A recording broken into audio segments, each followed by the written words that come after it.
Hello friends, Pinki with ব্লকে তোমাদের সকলকে স্বাগতম। সকালবেলা চলে এসেছি দেখো পুঁই পাতা নিয়ে, কেননা আমার শরীরটা ভালো না, জ্বর এসেছে, এর জন্য মানে চটপটা একটু খেতে ইচ্ছা করছে, ঝাল ঝাল।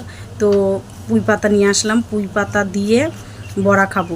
তো পুঁই পাতা বড়া খেতে কোনো কিছুই লাগে না সেরকম কিছু, ব্যাস চালের গুঁড়ো আর বেসন হলেই হয়ে যায়। তো আমি বেসনটা দেবো না, চালের গুঁড়ো দিয়েই করব। কাঁচা লঙ্কা কুচিয়ে নিয়েছি আর পুঁই পাতাটা এখন কুচিয়ে নেব, নিয়ে বাটারটা তোমাদেরকে তৈরি করেছি কিভাবে সেটা দেখাইনি। তো এই যে মানে বাটারটা হয়ে গেছে, তোমাদেরকে দেখাচ্ছি এখন কি করে ভাজে।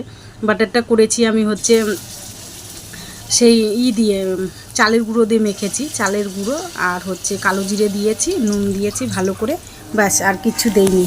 তো দেখো এইভাবে ভেজেছি, তোমরা অবশ্যই ট্রাই করবে, খেয়ে দেখবে, খুব সুন্দর হয় খেতে। তো গরম গরম তো সকালে তোমার মানে কি বলবো, গরম গরম ভাত দিয়ে তো মানে সেবি লাগে খেতে, টেস্টি। তো আর মুখে তো মনে করো এমনিতেই জ্বর, শরীর ভালো না, জ্বর আসলে দেখবে কিছু মুখরুচি একটু খেতে ইচ্ছে করে, তো চটপটা খেতে ইচ্ছে করে। তো ভাবলাম বাড়িতেই তৈরি করে নেই, শরীরও ভালো না, তো এই তৈরি করেছি। তোমরা অবশ্যই ট্রাই করবে, হ্যাঁ। আর তোমরা অবশ্যই কে কেমন আছো আর কে কোথা থেকে দেখছো আমার এই ইয়েটা ব্লগটা অবশ্যই তোমরা শেয়ার করবে, আর মানে কমেন্টে জানাবে কে কোথা থেকে দেখছো। দেখো আমি খেয়েও দেখলাম, দেখাচ্ছি তোমাদেরকে যে কত টেস্টি হয়েছে, মানে গরম গরম প্রচণ্ড টেস্টি হয়েছে। বাই সকলকে, সবাই ভালো থাকবে, সুস্থ থাকবে, টাটা। দেখো বড়াগুলো লোভনীয় হয়েছে গো,